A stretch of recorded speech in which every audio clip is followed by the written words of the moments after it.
Christelle. Bonjour Damien. Octobre rose, vous le savez, c'est le mois consacré au dépistage du cancer du sein qui touche une femme sur 8. Et on s'intéresse ce matin plus particulièrement au sport, qui est maintenant reconnu efficace à la fois pour limiter l'incidence, mais aussi pour améliorer l'acceptabilité des traitements. Christelle, là on a des chiffres concrets. Oui, absolument. On sait maintenant, toutes les études sur le sujet convergent, que l'activité physique permet de limiter les risques de développer un cancer du sein.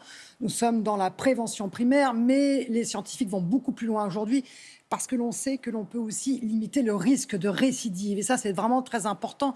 Et ces scientifiques savent mieux cerner maintenant les mécanismes protecteurs contre ces récidives. On sait aujourd'hui que l'activité physique permet de faire chuter le taux d'insuline. Vous savez, c'est cette hormone qui est chargée de réguler le taux de sucre dans le sang. On sait maintenant que cette hormone est aussi capable de booster la croissance tumorale. Donc, quand on fait de l'activité physique, il y a beaucoup moins d'insuline qui se balade dans notre sang. C'est une question d'insuline, en fait. Absolument, entre autres. Donc, il y a beaucoup moins d'insuline qui se balade dans notre sang. Donc, on coupe un peu l'alimentation de ces cellules cancéreuses. Deuxièmement, on sait que l'activité physique permet aussi de diminuer le taux d'hormones féminines, les fameux œstrogènes. Et on sait aussi que ces œstrogènes peuvent aussi booster la croissance de ces cellules cancéreuses. Quand on fait de l'activité physique, on arrive à faire chuter ce taux d'œstrogène entre 24 et 48 heures. Troisièmement, il y a moins d'inflammation. En fait, oui, à long terme. Absolument, et à long terme. Donc c'est pour cette raison, quand on en fait plusieurs fois par semaine, on a un taux d'œstrogène bas. Troisièmement, on ajoute aussi sur l'inflammation, c'est-à-dire que l'activité physique diminue l'inflammation, et on sait que l'inflammation est un mécanisme de la cancérogénèse. Et enfin, on augmente avec l'activité physique nos défenses immunitaires. Alors, pour les plus sceptiques, nous avons eu la chance de rencontrer un oncologue, le docteur Caroline Cuvier, qui, entre autres, se sert d'un terrain de tennis pour soigner ses patientes.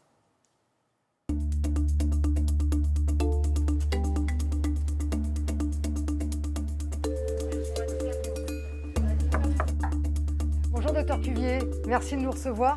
Est-ce que vous pouvez nous expliquer quels sont les derniers chiffres s'agissant du rôle de l'activité physique dans la prise en charge du cancer du sein? Il y a des bénéfices qui ont deux aspects.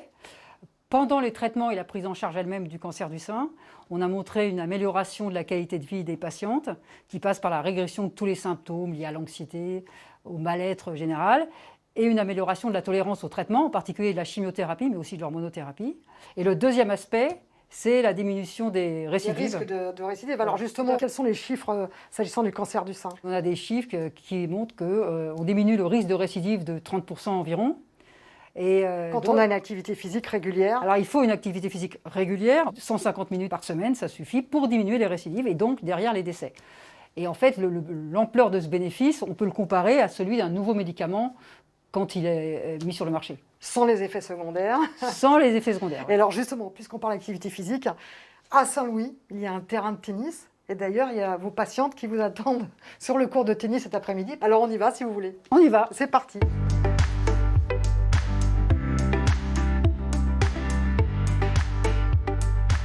Tu veux que je te rappelle les règles, Virginie, ou pas? Oui.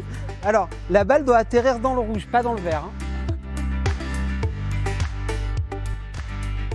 C'est parti, Maryse. Virginie, allez, vas-y. Virginie, elle court partout. Hein.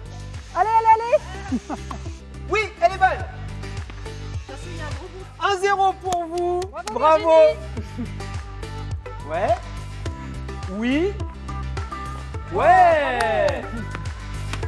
Magnifique, quel point. Ça commence fort. Elle est faute. Il y en a qui jouent depuis plusieurs mois, d'autres qui commencent. Vas-y. Waouh. Tiens, pour la peine. Ah, bien joué. Ouais. Ouais. Oh, Ça Virginie. joue. Oh, Ouais, joli point. quelle championne cette Virginie. Ça fait vraiment plaisir de les voir jouer et rire sur le terrain. Et puis progresser aussi, parce que c'est le but du jeu. Vas-y, Dominique. Il y a des échanges. Hein. Ça fait rigoler, ça fait sortir de chez soi, c'est une bonne dynamique. Elle ne nous laisse pas le choix. Voilà. Mais tant mieux. Ça permet de garder un lien social avec les filles, etc. Et puis, quand on est fatigué le matin, on vient quand même et on ressort, on a la pêche et voilà, on est content.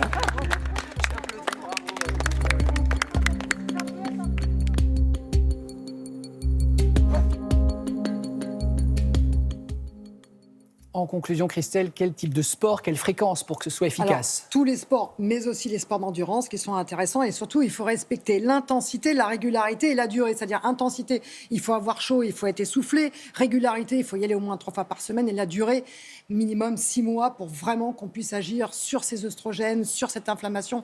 Les résultats sont époustouflants et cette équipe est géniale. Bravo à toutes les patientes et au docteur Caroline Cuvier qui nous a vraiment laissé rentrer dans le service pendant plusieurs heures. C'est très sympa. Merci à vous. Merci beaucoup, Christelle. Petite pause.